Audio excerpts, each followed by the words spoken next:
Okay, this is Dr. Doug Ward. This is chapter 3 for Business 670. So let me go ahead and share my screen with you.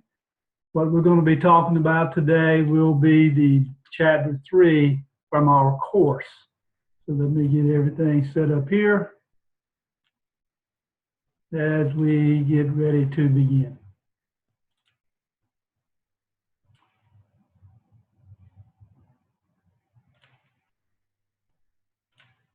Okay, so chapter 3, what we hope to accomplish today is to talk about some of the source of competitive advantage. What is the role of efficiency, quality, innovation, customer responsiveness? And those 4 attributes really is being discussed in great detail in the opening case by Verizon, which is a great case to review just to enlighten your understanding of this particular topic. But that case really focusing on the 4 main building blocks of efficiency, customer responsiveness, innovation, and reliable quality as well. What is the concept of the value chain? What is the link between competitive advantage and profitability? And explain what impacts the durability of a company's competitive advantage remains. And if its company's profitability is greater than the average, then what does that really mean in all the companies within its industry? And what is this thing called competitive advantage or sustained competitive advantage? And what's the primary objective of strategy? So as we think about this particular chapter, as we go into the distinctive competencies of an organization. But let me back up just for a moment. Because really what you're going to learn in this chapter is how to do an internal analysis, or in other words, what is an internal analysis? And that internal analysis is really concerned with identifying the strengths and weaknesses of a company. And during that internal analysis is typically coupled with an analysis of the company's external environment. And with those two, it gives the managers the information that they need to choose the strategy and or business models that will enable that company to attain a sustained competitive advantage. And typically, when you're looking at an internal analysis, it's usually a 3-step process. And in that first step, managers must understand the process by which their company creates values for its customers. And that value in turn turns into profit for the company. They also have to understand the role of its resources, how those resources are being utilized, what the capabilities of the organization, and what distinctive competencies that that organization has. Number 2, managers need to understand the importance of these 4 building blocks: the superior efficiency, innovation, quality, and customer responsiveness when it relates to creating value. Because creating value for customers typically will lead to greater profits for the company. Number 3, managers must be able to understand the sources of the company's competitive advantage to identify what drives the profitability of their company and where the opportunities might lie. And part of this internal analysis, 3 more critical issues very briefly. What factors influence the durability of the competitive advantage? Number 2, why do successful companies sometimes lose their competitive advantage? And number 3, how can companies avoid competitive failure yet sustain that competitive advantage over time? So if you look with me over on page 82, starts off with the roots of competitive advantage, and it's where a company has a competitive advantage over its rivals when its profitability is greater than the average profitability of all the companies in that particular industry. The sustained competitive advantage is when that company is able to maintain an above average profitability over a number of years, not just a one and done or riding the .com, sort of the .com bust or boom or bust, but they remain profitable over a number of years. And typically, when you think about distinctive competencies over on page 83, we're talking about the distinctive competencies that are firm-specific strengths that allows that company to differentiate its products from others offered by its rivals, and they're able to achieve that sustained lower cost than its rivals. And if you think about Apple for a moment, Apple's a computer is a computer, a phone is a phone. But one of the things that Apple does is it really leverages technology. That gives it its distinctive competence and its differences between its rivals. If you think about the auto industry, when we think about Lexus, typically we think about their distinctive competency or their market, not the competency of how they do it, but what makes them different per se is their luxury, because their cars are known for luxury. I think about Volvo. Volvo is known for its safety attributes in their automobiles. So when we think about these distinctive competencies, it usually resides in a couple of things. The first one being resources. And the resources are those assets that the company has. And it's typically divided into two types. The tangible resources, which physical, land, building, manufacturing plants, inventory, money, and equipment. Then you have the intangible assets. These are non-physical assets that are created by their managers and employees. This could be the brand name. This could be the reputation of the company. It could be what it does goodwill out in the society. It's the knowledge that the employees may have gained through experience, their intellectual property, their patents, their copyrights, their trademarks. It's really what makes the company from a non-physical perspective. And resources are valuable when they enable a company to create a strong demand for its products and or to lower costs. And valuable resources are likely to be sustainable for its competitive advantage if they're rare.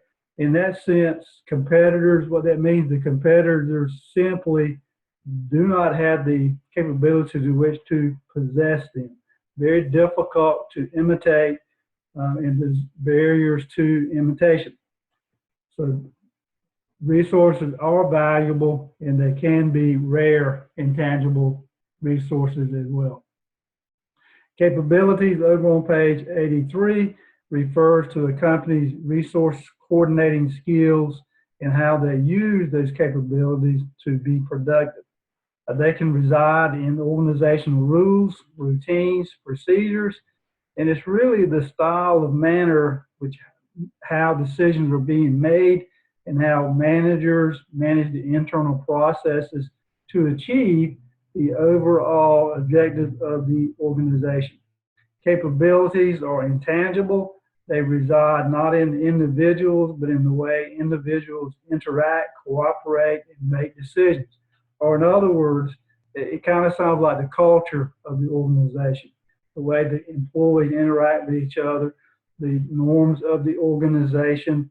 They're kind of like those unwritten rules, the policies and procedures per se. But capabilities do reside in the organization's rules, routines, and procedures. Did we talk? Let's look. Yeah, okay. So the resources and the capabilities. There's a distinction between the resources and the capabilities, and it's very critical to understanding what generates a distinctive competency. And it's where a company has firm-specific and valuable resources, and it's how they go about using those resources to be effective.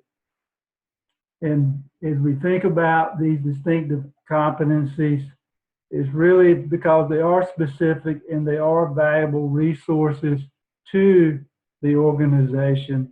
It's important to recognize that they are and can be firm specific.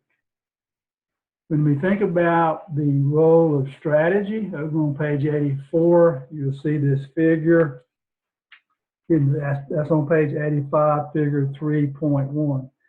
But 3.1 really illustrates this relationship between the company's strategies, its distinctive competencies, and its competitive advantage. And then as we talk about this competitive advantage leads to superior, or has the opportunity to lead to superior profitability.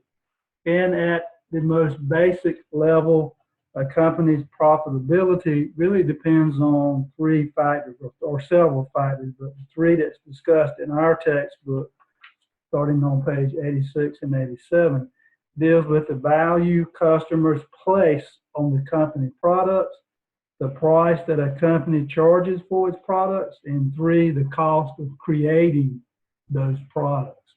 So that's really where the profitability of a company depends on, or at least the big three factors that are typically discussed. And take this as an example. Let's say that if the customer's cost, which if you see in figure 3.2, the cost of production to create something is $200. And the price that something that I'm selling to my customers is going to cost me $250. Then the value that the customer perceives that to be is $275. So if I take my value my customers perceive it to be at $275, and I subtract that from the price that I'm charging my customer of $250, then that means I have a utility to the customer of only $25. So that's kind of an example of how that concept really works. And when a company strengthens the value of its profits, when a company has the ability to strengthen its value, it can raise its prices and it can reduce those prices to gain more customers. Excuse me. And the utility that customers place, the value that a customer places on a product relates to its utility, or in other words, what they perceive they get from that product, or the happiness or satisfaction they gain from consuming or owning that product. Value is a function of the attributes of the product, such as how it performs, its design, its quality, its point of sale, and or after service sale. And a company can strengthen the value of its products in the eyes of customers. And when it can do that, it typically has more pricing options. It can raise the prices to reflect that value, or hold the prices lower to induce more customers. And I think that's what we were trying to say here. Yep, what we were trying to say here. So the utility is the value customers place on that product, and the value is the function of that product from the ownership, the value, the function of the attributes of the product, and the company that has value in the eyes of customer, it has some options to raise the prices to reflect that value, or hold the prices lower to induce more customers to come and shop with that particular organization. Regardless of the pricing option that a company may choose, the price is typically less than the value placed on the good or service by the customer, not more than, because if it's more than, then customers, when it's more than, customers are perceiving it to be of great value, more so than what is being priced. So typically a company wants to price it lower than what the consumers think it's worth, so that they can entice customers to come and purchase more of their goods. So regardless of the pricing option, the price is typically less than the value placed upon the service, the goods or service by the consumer. And typically when that occurs, it's called the consumer surplus. And the consumer is able to do this because it's normally impossible to segment the market into such a degree that a company can charge each customer a price that reflects that individual's unique assessment of the value of a product, or what the economists refer to as customer reservation price. Well, basically what that is saying is that I may place a different value on let's use a laptop as an example, than what you may place on the value of a laptop. Therefore, if a company was to engage in this reservation price strategy, which is impossible to do, then because I see it valued more, I would pay more and willingly do that, where you may see it less value and be willing to only pay a lower value. So I mean, in reality, we know that's just not practical. That's just not practical. This is the figure 3.2, 3.3 at the bottom of 86 and 87 that kind of explains this concept in a graphical format. So bear with me here just for a moment.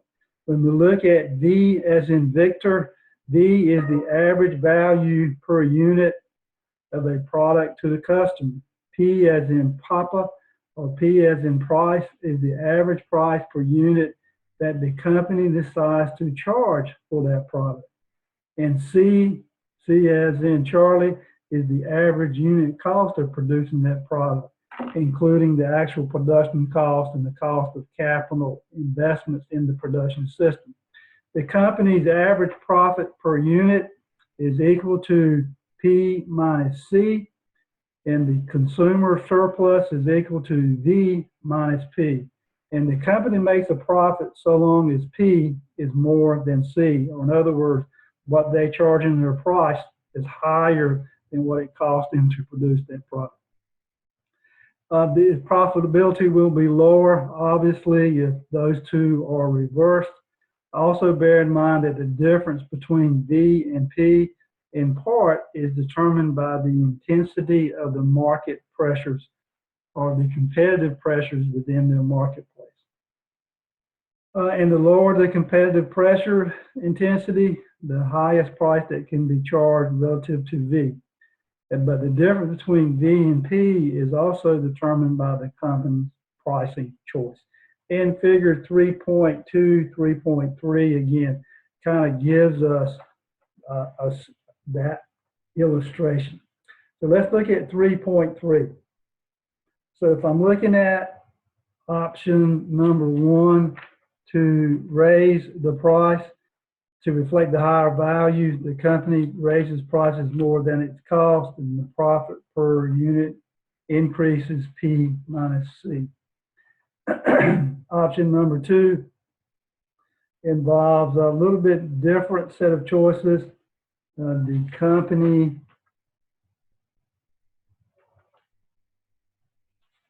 hold on one second. Let me make sure I am saying that correctly.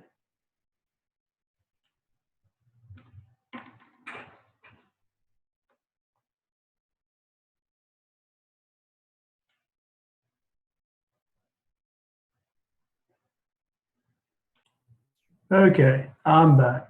I apologize for that. I had my notes backwards.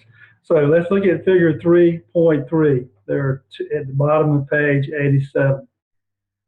There are two different options that we see reflected here. Option number 1 in the right-hand side of that chart indicates if we want to raise the prices to reflect the higher value, the company raises the prices more than it costs, and profit per unit, P minus C, will increase. Option number 2 on the left-hand side, compared to the initial state, and both of these are compared to the initial state, they're in the center of that graph. That option number 2 involves a different set of choices. The company may choose to lower prices in order to expand unit volume, or in other words, lower prices so that they can get to where they want to increase their market share. Let me come back to my screen just for a moment. Sorry. There's 3.3. Okay, oh, there's 3.3 there. So option number 2 involves a little bit different set of choices. The company can lower its price in order to expand unit volume. And generally, when this occurs, customers recognizing that they're getting a much better bargain because the price now is much lower than the value that the customer perceives. So therefore, the customer surplus has increased. So they may rush out and buy more. And as buying more, demand has increased as well. As the unit volume expands due to the increased demand, the company is able to realize that, excuse me, the company is able to realize the scale economies and have the potential to reduce its overall unit cost. Excuse me. But these figures, figure 2.3, 3.3, 3.4, really explains that in our textbook. Excuse me, will give us enlightening detail. So value creation, and this is what we talked about at the very beginning, what managers must do. They've got to understand this relationship between among the value, the price and the demand and cost, and how that value creation is being created. And because of that value creation, what the demand is being placed on its products and how those unit costs can change, which has the potential to increase or decrease its volume based on customers' surplus and how they're willing to buy or not buy that company's goods and or services. Over on figure 3.5, we get into this discussion on page 89 as it relates to the value chain. And this term of value chain really talks about the idea that a company is a chain of activity that transform inputs into outputs that customers value. And in this exchange of inputs into outputs, this transformation process involves both support activities that we see here in company infrastructure, as well as primary activities that we see here. But in essence, the value chain refers to the idea that a company is a chain of activities that transforms inputs into outputs that customers value.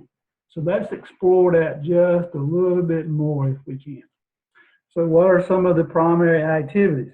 Those activities typically will include the design, creation, and delivery of the product's marketing, and its support and after-sales service. And again, when we looked at figure 3.5, the primary activities were broken down into 4 functions: research and development, production, marketing, sales, and customer service. And part of these market primary activities, excuse me just one second, let me catch my, got something in my throat this morning. Excuse me.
Okay, Now, let me go back and share my screen again. Make sure we're still recording. Sorry about that, but got a drink of water. Thank you for your patience. So the primary activity, again, includes the product design, creation, after support, sales, support. And the first one, this deals with research and development, refers to the design of products and or production processes. As we typically think in relation to research and development, we typically think in terms of design of research products, physical products or production products and manufacturing processes. But research and development can also increase the functionality of products as it's related to customers.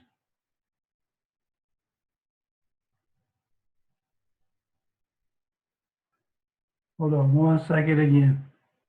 I do apologize for this, everything being fragmented this morning.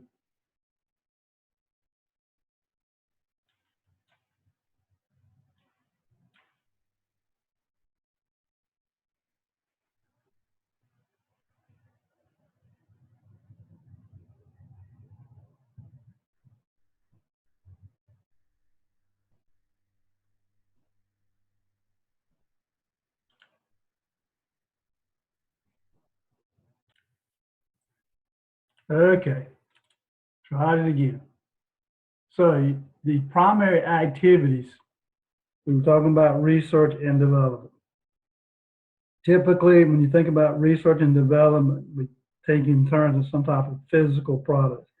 But equally important, creating superior design, it can increase the functionality of those products, as well as adding value from a customer service standpoint.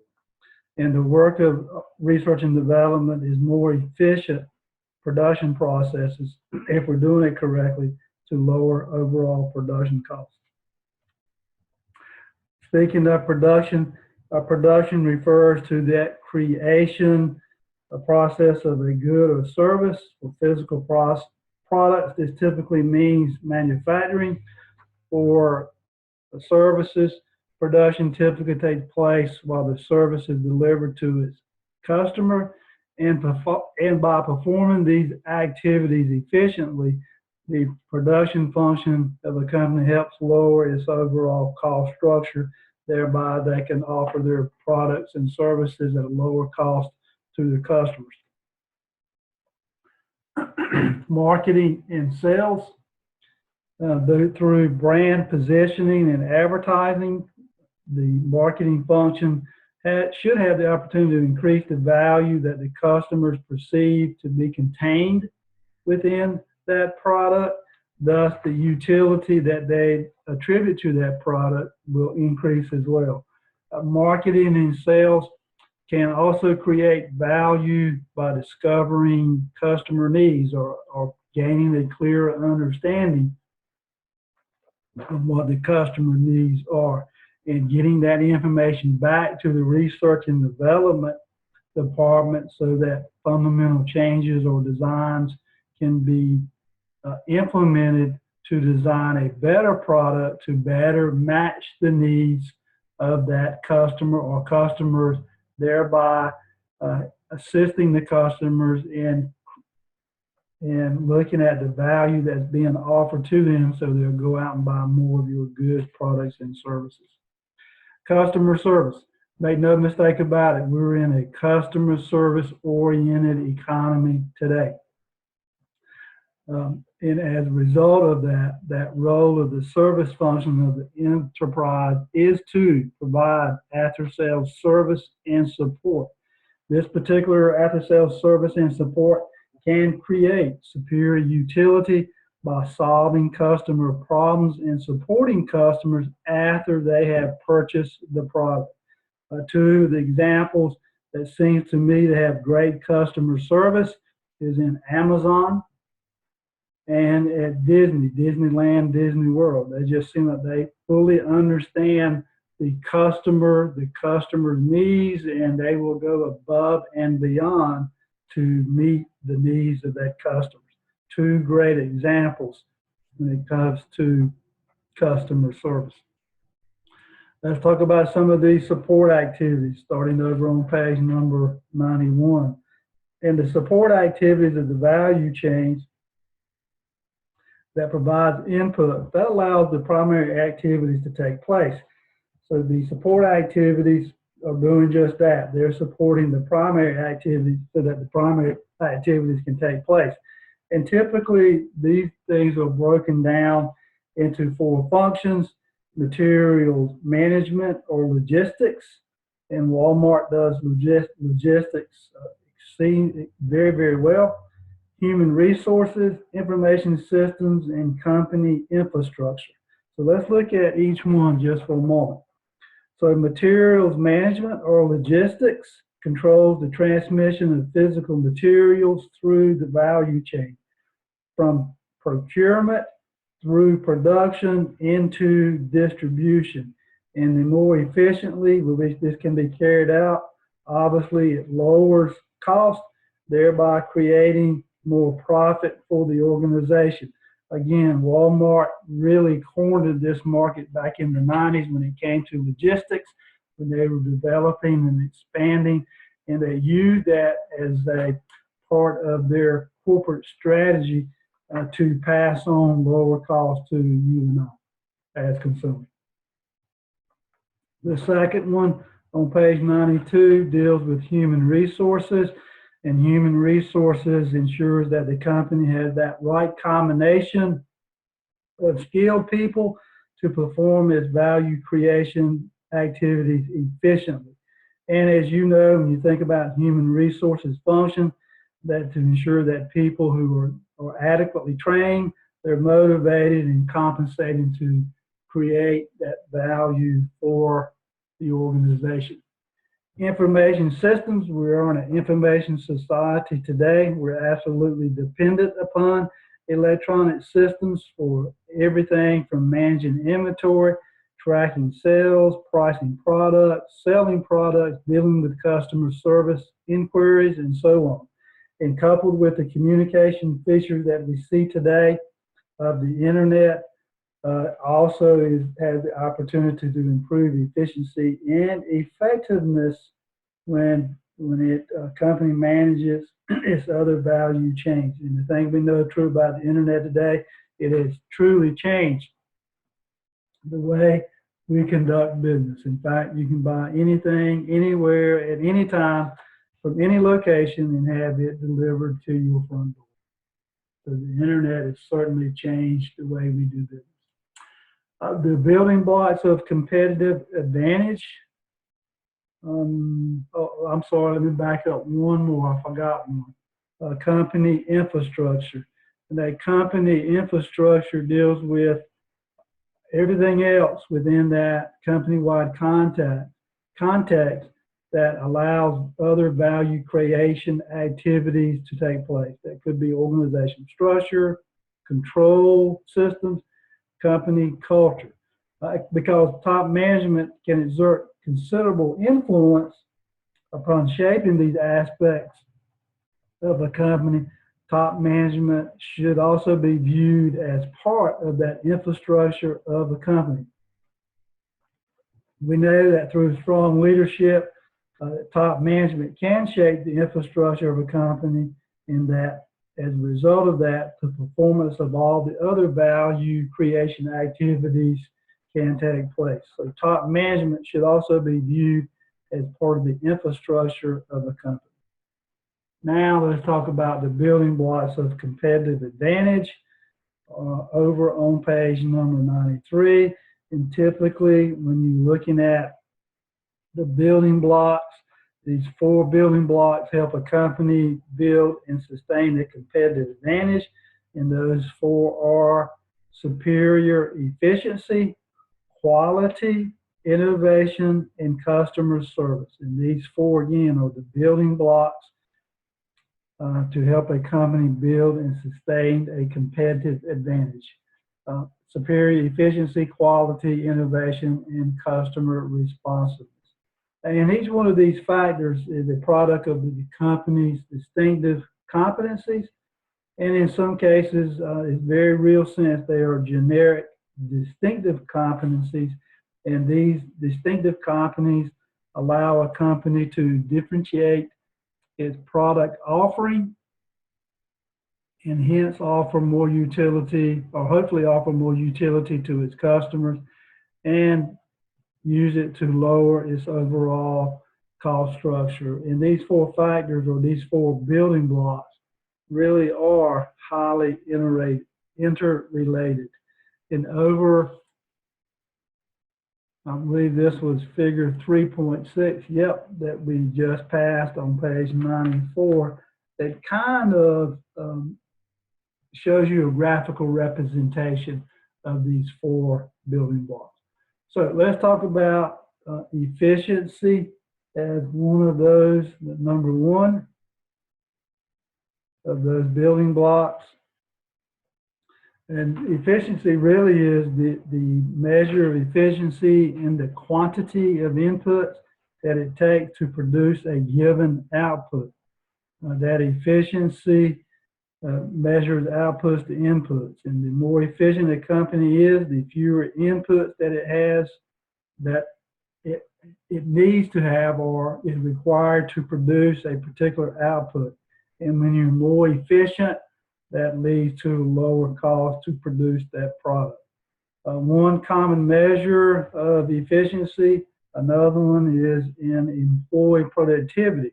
And employee productivity really refers to the output produced by each employee.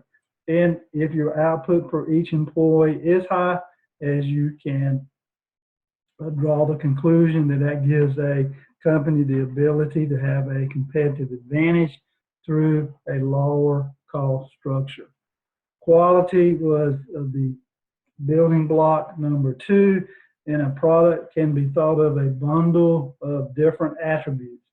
Those attributes may be physical in their form, features, performance, durability, reliability, style, and design.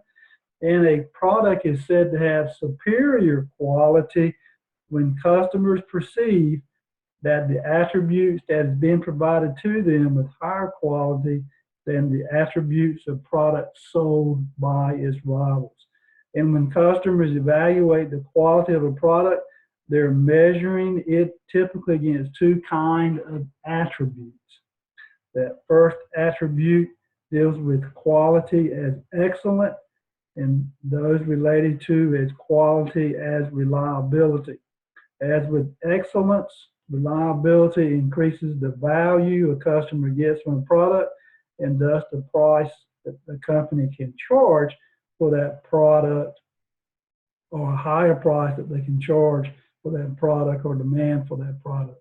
Think about it from this standpoint. You are a customer, and as a customer, you expect when you buy a product that it has all the features that you want from it is well manufactured, its qualities, it's easy to handle, it's pleasing aesthetically to the eye, it satisfies those customer needs. But it also needs to perform its design function. If you buy a product, say a laptop, and you power the laptop up and the operating system will never load, then it makes a very pretty desk weight, but it adds limited value, or from a quality of reliability standpoint, of what you paid for. So just an example. And a company that is providing high quality products has the opportunity to increase its value to, or utility to, the customer, which gives that company the opportunity of changing its pricing strategy for that product. Greater efficiency and lower unit costs associated with reliable products of high quality impact also gives a company a competitive advantage. And now, when products are reliable, less employee time is wasted. You've heard the term rework. Wasted in making defective products or providing substandard services. Less time is having to be expended by organizations to fix mistakes, which means higher employee productivity, and lower production costs. We talked about these two already, quality is excellent, quality reliability. Let's pick up the number 3 building block, which is innovation. Innovation typically has two types of innovation. Product innovation is that development of those products that are new to the world or have superior attributes to some existing products, by taking an existing product and make it better, in other words. Then we have process innovation, is the development of a new process for producing products and delivering them to its customer. And really, product innovation creates value by creating those new products or enhanced versions of existing products so that organizations can serve its customers. And when they're serving the customers perceive it having more value, thus giving the company the opportunity to increase or change their pricing options. In the long run, innovation of products and processes is perhaps the most important or the most basic building block of competitive advantage. Innovation of products and processes is perhaps the most important basic building block of competitive advantage. Some innovations may not succeed. Those that do succeed can be a major source of competitive advantage because they give the company something unique, something its competitors lack. They have a uniqueness that allows that company to differentiate itself from its rivals. And as a result of that differentiation, they have the opportunity to charge a premium price for its product, or in many cases, through process innovations, they can reduce the cost far below those of their competitors. And when you can reduce the cost lower than your competitors, you have the potential to gain more market share. Gain more market share allows you to share more products. Selling more products gives you the potential to make more profit. So you can see how they're all kind of interrelated. The building block number 4 was customer responsiveness. And to achieve superior responsiveness to customers, to achieve this superior responsiveness to customers, or in other words, what customers demand in those after sales type of service, is that a company has to do a better job than its competitors in identifying and satisfying their customer needs. Customers will attribute more value to its products, creating a competitive advantage when they feel like their needs are being met or they're responsive. A company is responsive to their needs when they're having issues. One aspect of responsiveness to customers that has drawn increasing attention is customer response time, the time that it takes for a good to be delivered or for a service to be performed to that particular customer. And again, think about Amazon just for a moment. If you ever had any dealings with Amazon, how quick do you get your customer? How quickly can you get your product? They have multiple ways in which to get it to you. And when you're having an issue with it and you call Amazon, what type of customer service do you typically get? Here's an, figure 3.8 on page 98 kind of gives you this competitive advantage value creation cycle and some of the things that we kind of talked about as it pulls everything together in this particular chart. In a business model, when you think about a business model, what it's going to take for a manager's conception of how these various strategies that the firm pursues, how it all fits together in a congruent whole, in essence, enabling the firm to achieve a competitive advantage. That business model represents a way in which managers configure the value chain of the firm to their choice of their strategy. That's the reason why strategy is so important, because you're fixing to make some investments that's going to support the model or the configuration to help build the distinctive competencies that's going to be necessary to attain the efficiency, the quality, the innovation, and the customer responsiveness that's going to support the firm's hopefully low cost differential position, which leads to competitive advantage over their rivals and hopefully will lead to superior profitability. That's what it's all about for a for-profit organization.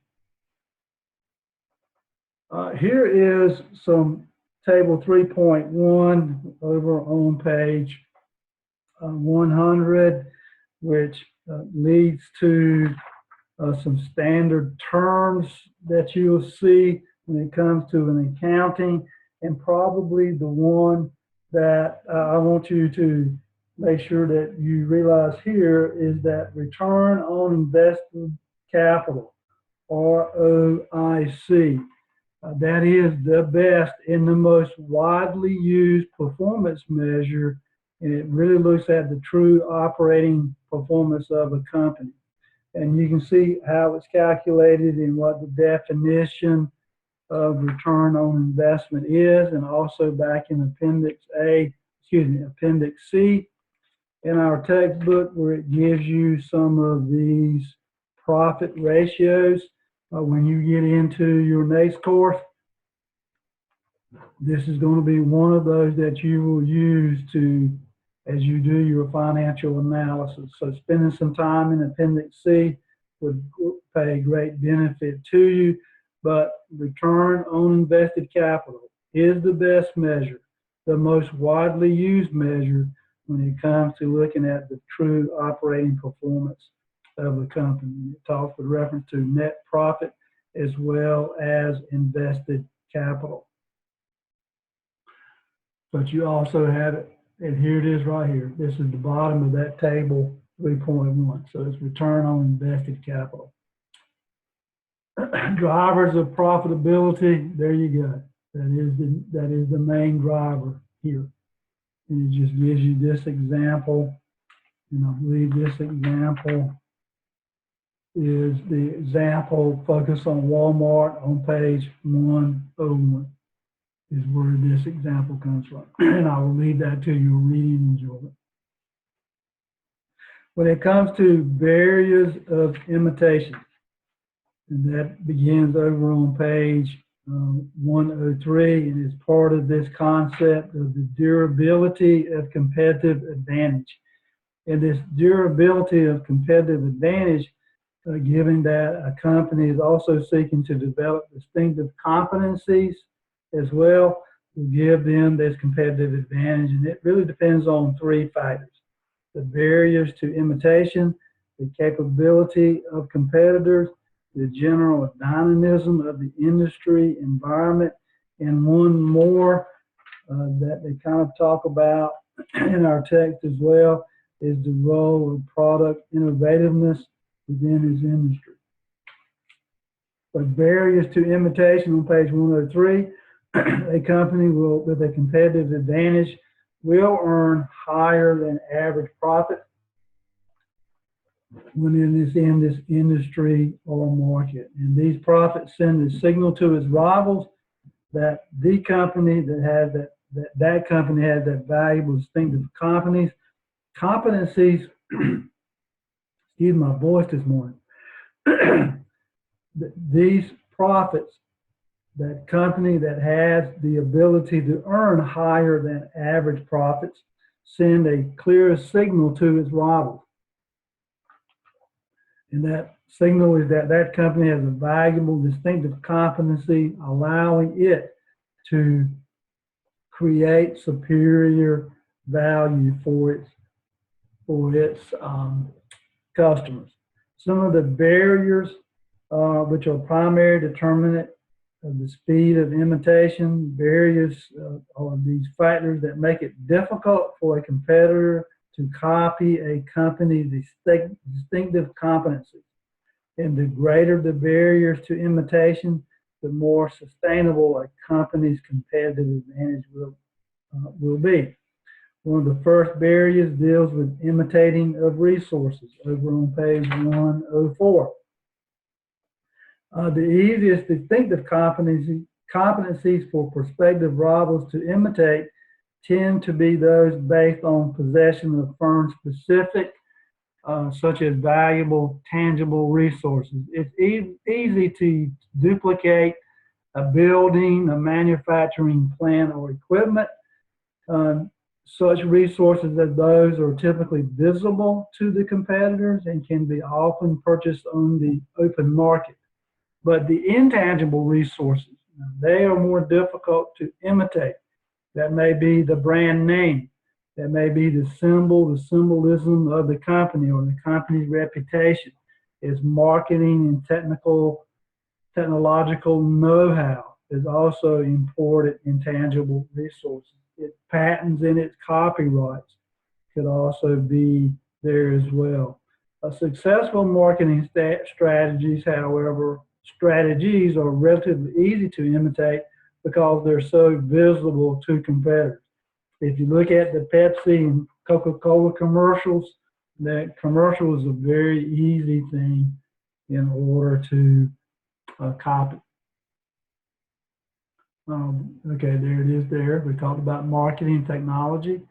Imitating capabilities are difficult. We talked about those already as well. Okay. Oh, there you go. And the capability of, let me back up just for a second, make sure I covered. There you go. Imitating capabilities.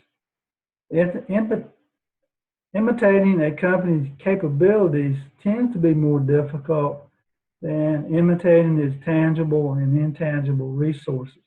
And that's mainly because capabilities are based on the way in which decisions are made and processes are managed deep within the company. It's almost like the company culture or what the company values. It's hard to put your finger on it, but you know it when you enter into an organization, what they value, because it stems from the leadership team at the very executive level all the way down to the boots that's on the production floor. Now, a company can certainly gain valuable insight into these capabilities. One of the ways that they can do that is by hiring employees away from that company. But bear in mind that it's rare that the company's capabilities are really residing in a single individual. And typically, it would take numerous individuals interacting within an organizational setting to truly understand the overall organizational capability. Capabilities of its competitors is also a major determinant of the capability to rapidly increase a company's competitive advantage. Strategic commitment indicates a company's commitment to a particular way of doing business, that is, to developing a particular set of resources and capabilities. And typically, once a company has made a strategic commitment, it will have difficulty responding to the new competition if doing so requires a break from that commitment. Another determinant of competitor to respond to a company's competitive advantage is this thing of absorptive ability or absorptive capacity of its competitors. And that absorptive capacity refers to the ability of an enterprise to identify value, to assimilate, and to use new knowledge. Some of the internal forces of inertia can really make this extremely difficult for established companies, especially if it's a large company deep in bureaucracy, to respond to rivals whose competitive advantage is based on new products or new processes, or in other words, how quick they are to change, what is their innovation strategy, and how they view innovation. So absorptive capacity refers to the ability of an enterprise to identify value, assimilate, and use that new knowledge to gain market share. Industry dynamism on page 106 really talks about how industries tend to be those that are very dynamic, tend to be those with a high rate of product innovation. If you think about some of the technological companies today compared to an entrenched organization that is large in manufacturing, so the ability to be innovative is not as quick as it would be to an organization that is, say, a small technological company, I guess is what I'm trying to say. So when barriers to imitation are low, capable competitors abound, and when they abound, innovations are rapidly being developed within a dynamic environment, then the competitive advantage is likely to be transitioned from one company that's steeped in bureaucracy to one that is a dynamic environment that sees innovation as opportunities. And when innovation is high, the industry, or excuse me, when this durability is high, industry is stable, it has a competitive advantage to be more durable when it's high. So when barriers to imitations are low, capable competitors abound, meaning there's more entering into the market, and innovations are rapidly being developed in a dynamic environment. And then that competitive advantage is likely to transition to that company. But when the barriers are high, when there's few people coming into the industry is stable, then the competitive advantage is more durable.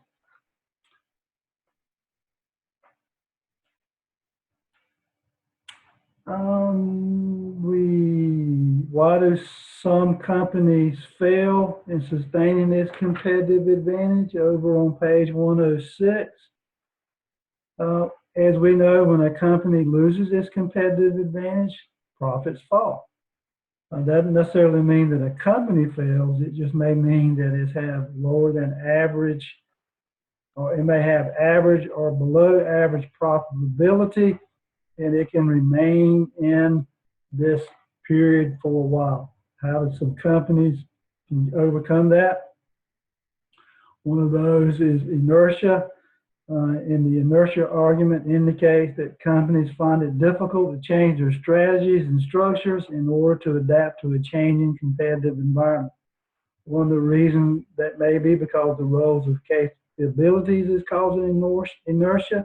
Organizational capabilities may be lacking in the way of decisions and managers its process. And sometimes it's just difficult to change. The larger an organization is, the more steep that it has in its bureaucracy, the more difficult decisions are to make, the more difficult it is for a large entrenched company to make a decision and to change. But it takes a lot of inertia to move a large organization. A small organization has almost the exact opposite. But in either organization, the ability to recognize the ever-changing market condition, the competitive environment in which a company operates in, and the decision-making capabilities of the key leadership is paramount in helping a company overcome inertia, or using inertia to their advantage. Prior strategic commitments is limited. Some organizations' ability to imitate rivals, but also may cause competitive disadvantage. That they're committed to a strategy, they may not be as successful as they want. Now, this Icarius paradox is an interesting paradox over on page 108. And that really is about a Greek mythology who used a pair of wings so he could fly to escape the island that he was in. And as he flew higher and higher, he got lost in his ability to create this wings and to be set free. And he flew higher and higher, got closer to the sun, and the sun melted the wings, and he plunged back to Earth. And this paradox really refers to this. In this particular example, this guy, Icarius' greatest asset was his ability to fly, which gave rise to his demise. And because he was able to fly, he didn't pay attention. He became so specialized. He focused only on one thing, and that was his ability to fly and not look at the overall landscape to recognize what can occur if situations changed. And this is true for our organizations today. And Danny Miller, who discussed this Icarius paradox, really indicates that many companies become so dazzled or so focused on their early success that they believe more of the same type of effort is the way to future success. And as a result, they can become so specialized that they lose sight of their market realities and the fundamental requirements that's going to need to be changed for achieving a competitive advantage. And sooner or later, as a result of that, that could lead to failure. And become so specialized. And if you're not very careful, you get narrowly focused while your market is changing all around you. And in our textbook, they gave us two examples of Texas Instrument and Digital Equipment Corporation. They achieved success early through engineering excellence, but they failed to recognize the details of their engineering as technology changed, and they lost sight of their market realities, and they're not as big as they once were today. Let's say let me bring this home a little bit. Let me say I'm going to my local market here in my hometown. And there's a certain product that I love to purchase. And in purchasing that product, the market conditions change. My taste and behaviors change, and that market did not recognize and change with that. They were basing their success on what I used to do and never picked up on the fact that consumers change, their tastes change, societal norms change. That's kind of the very same Icarius paradox. How can you avoid some of this?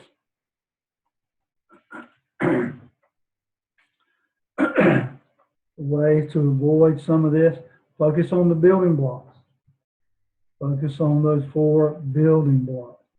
Institute continuous improvement and learning.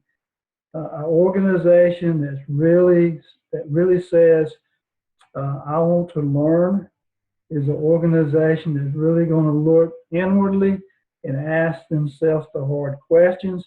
They will learn from their prior mistakes, and they will seek out ways to improve the process over time. And that's going to be their primary objectives. They embrace feedback. They see feedback as a gift, and they hunger for that feedback, recognizing that when you receive feedback, sometimes we don't want the gift, but recognize when we receive that gift is given to help us improve our performance. Look at benchmarking. Tracking to the industry best practices is the best way to develop distinctive competencies that contribute to superior performance, quality, innovation, and responsiveness to customers. And it's really the only way a company can be capable of building and maintaining the resources and capabilities is reach out to see what is the best thing in their industry. And this thing is called inertia. Overcoming called benchmarking. So doing benchmarking, I don't know if any of you have ever had the opportunity to do benchmarking, but benchmarking is a great tool that you can use to see what's going on within your particular market in or industry. Another step is overcoming inertia, identifying the barriers to change. Certainly is the great first step. Once you understand what those barriers are, implementing the change processes that's needed to overcome those barriers, and it really requires good leadership. The good leadership has got to buy into the change, the reason a change needs to occur, and to paint the picture of reality for the organization, that if that organization does not change, then this can be the result of that. It's almost like if you were to be in an industry that's on the verge of going bankrupt, you would appreciate a leader who would come in and give you a burning platform speech. And if you were to figuratively, in your mind's eye, think about a platform in the middle of the ocean, an oil rig per se, and it's on fire, where are you going to go? So that ocean is your market landscape. The burning platform is the reality of your situation today as a company within that industry. And if you don't change, the probability of remaining in business, you will not. So overcoming the inertia really starts with great leadership. And they have to be willing to change the organization structure and control system to overcome that inertia. Then the last one deals with luck. Sometimes luck plays a critical role, and I certainly don't want to underestimate that. Being in the right place at the right time certainly is an aspect, but even though luck may play a role into success, and sometimes we do get a lucky break, but luck is not as sustainable. So having a good strategic plan and communicating that plan and getting buy-in from the plan, to me, creates a certain amount of luck. But luck was discussed in the textbook. I would recommend not relying solely on luck. So with that, that concludes this lecture for Chapter 3 of Business 6-7. Thank you so much.